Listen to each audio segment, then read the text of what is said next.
Saya barusan dikirimin oleh... Ini barusan streaming nih? Enggak. Oh enggak.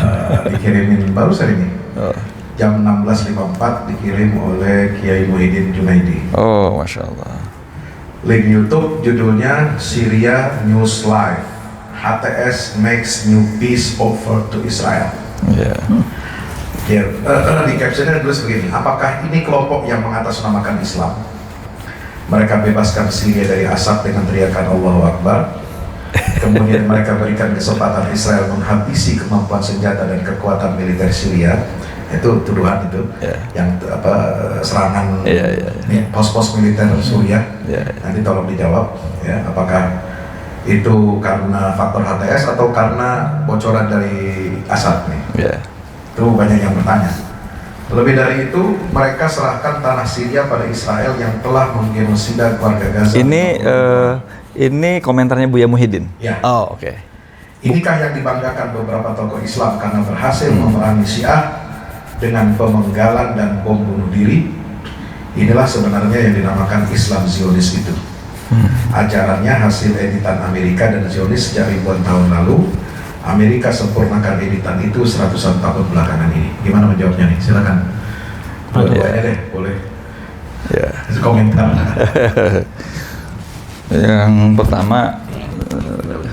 Yang pertama, ini uhibbu Buya Muhyiddin. Ya. Ini orang tua kita yang luar biasa ya. Sudah sangat senior, sangat sepuh. Tapi wah, luar biasa, fasih berbahasa Arab, berbahasa Inggris, bahasa apa lagi? Mungkin bahasa Cina mungkin. Dia lulusan Libya kalau ya. Mudah-mudahan panjang umur dan berkah umurnya. Mungkin di sini kita ada beberapa persamaan pandangan, tetapi juga ada beberapa perbedaan. Kalau persamaannya tentu saja kita sama-sama ada di soft yang sama untuk ikut membebaskan Baitul Maqdis dan Masjidil Aqsa. Ketidaksamaannya diantaranya dalam memandang pragmatisme, prioritas kebijakan politik, geopolitik. Sebagaimana kita ketahui, Suriah ini adalah sebuah negara yang dulu pernah bersama-sama Mesir dan Yordan mengeroyok Israel. Iya. Dalam waktu 6 hari dengan kekuatan yang luar biasa itu kalah dari Israel. Gitu. Kemudian pada saat di zaman kita sekarang, kita menyaksikan Gaza, Palestina sudah 450 hari lebih bertahan. Dan Israel tidak kunjung mampu reoccupying Gaza setelah ditinggal sejak tahun 2005. Suriah di bawah Assad, ketika revolusi ini terjadi, hanya dalam waktu 10 bulan Assad itu sudah minta bantuan Iran untuk menghadapi warganya sendiri. 10 bulan? Iya. Jadi sudah hancurkan banyak. Iya. Jadi timelinenya tuh kira-kira begini, secara garis besar. Waktu bulan Maret terjadi pembunuhan anak yang Ahmad Al-Khattab itu kan, Ahmad Al-Khatib di Daro'a itu ya. Kemudian terjadi unjuk rasa, kemudian unjuk rasanya dibantai habis, ditangkepin, dibunuh, dan kemudian semakin besarlah itu. Tahun yang sama itu kita sahabat Al-Aqsa mendatangkan imam dari Daro'a. Orang Palestina yang dari Daro'a, dia menceritakan bagaimana rezim Bashar Assad itu mengepung kota Daro'a dan kemudian memutus listrik, memutus air selama 3 minggu.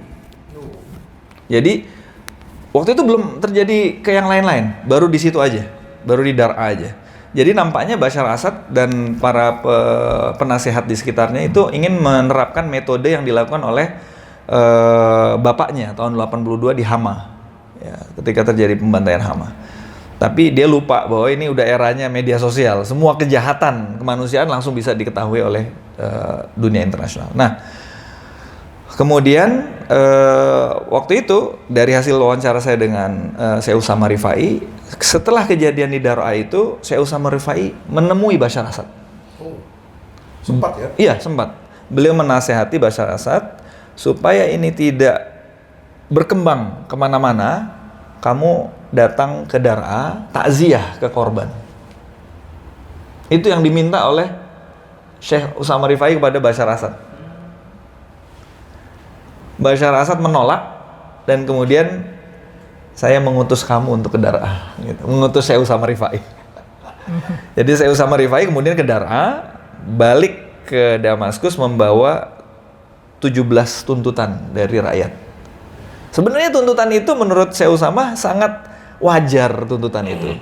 Hanya jenazah yang ditangkap dikembalikan, kemudian orang-orang yang dipenjara dilepaskan dan sebagainya. Itu aja.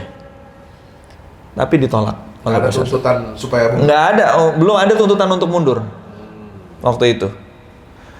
Nah, tapi ditolak lagi, maka kemudian meledaklah unjuk rasa itu, karena memang waktu itu kan Rabi al-Arabi udah kemana-mana waktu itu. Udah Tunisia udah jatuh, Yahya Abdullah Saleh jatuh, Husni Mubarak udah jatuh, dan sebagainya. Saya ingat waktu itu saya ada di masjid di dekat rumah saya, itu imam masjid dan muazzinnya tuh bilang huna ya Rob gitu. Udah berdoa mudah-mudahan di sini udah. Jadi suasana hatinya rakyat Suriah waktu itu secara umum sebagian besar itu sudah menginginkan pergantian rezim juga. 40 tahun dibegituin gitu ya. Nah, ingin minta izin untuk menyampaikan kepada Buya Muhyiddin dan sebagian dari muslimin yang berpandangan bahwa perdamaian Suriah dengan Israel ini sifatnya akan berbeda dengan normalisasi hubungan antara negara-negara Arab kaya, terutama negara-negara petrodolar ya. Perbedaannya? Perbedaannya adalah tujuan utama dari perdamaian ini adalah menyelesaikan masalah internal krisis kemanusiaan yang kalau orang nggak berangkat ke sana dan menyaksikan sendiri itu nggak akan membayangkan betapa batas-batas kemanusiaan yang diinjak-injak oleh rezim Assad itu sudah beyond imagination. Bisa dibilang, jadi collateral ya, damage ya. bisa dibilang apa yang dilakukan rezim Assad kepada rakyatnya ini menggunakan kalimat orang Suriah sendiri lebih kejam daripada yang dilakukan oleh Israel kepada rakyat Palestina. Dan ini kami mengalami sendiri tahun 2012 ketika terjadi perang Hijar atau Sijil yang kemudian Panglima Qassam Ahmad Ja'bari syahid. Ya. Itu kami kemudian dengan izin Allah membawa bantuan kemanusiaan ke Gaza. Ketika kita menyerahkan bantuan itu ke Perdana Menteri, ke ulama, ke ini, jawabannya itu sama. Ambil separuh, separuhnya lagi bawa ke saudara-saudara kami di Suriah. Oh. Karena 2,5 waktu itu baru 2,5 tahun. 2,5 tahun yang mereka alami di bawah rezim Assad lebih dari 60 tahun yang kami alami menghadapi Israel. Ini kalimat dari mujahidin dan rakyat dan para pemimpin Palestina sendiri. Dan kemudian sahabat Al-Aqsa segera bentuk tim. Untuk kedua kalinya kita kirim bulan Februari tahun 2013 kita masuk ke Aleppo. Waktu itu Aleppo masih separuh masih dikuasai mujahidin. Ini untuk menggambarkan bahwa perdamaian yang nanti akan dilakukan oleh pemerintah baru Suriah, fokus utamanya bukan al-wahan, hubbud dunya karohiyatul maut, yang selama ini seperti kita mendapat gambaran dari apa yang diambil ini, tetapi lebih pada menyelesaikan dulu urusan kemanusiaan yang memang seperti yang dibilang Bang Ubay tadi.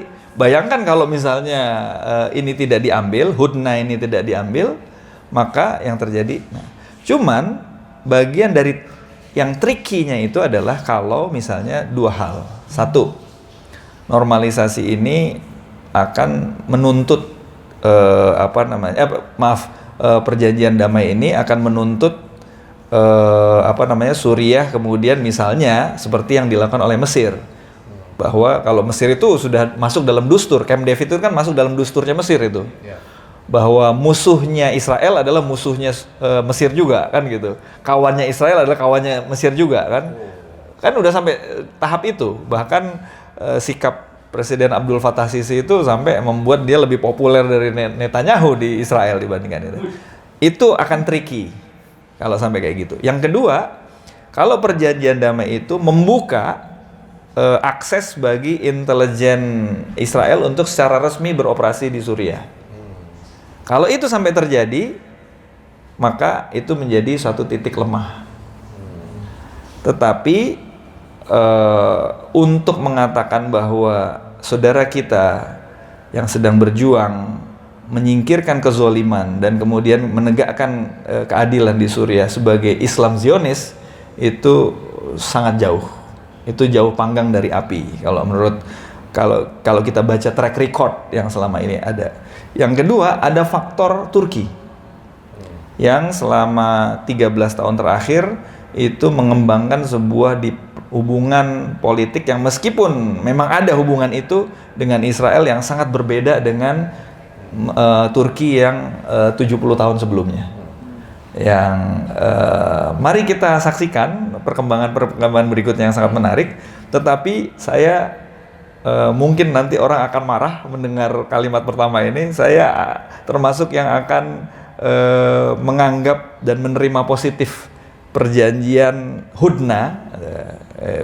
Sebenarnya bukan perjanjian damai, itu perjanjian gencatan senjata gitu ya, gencatan senjata antara bahwa komitmen bahwa ini tidak akan ada saling menyerang gitu.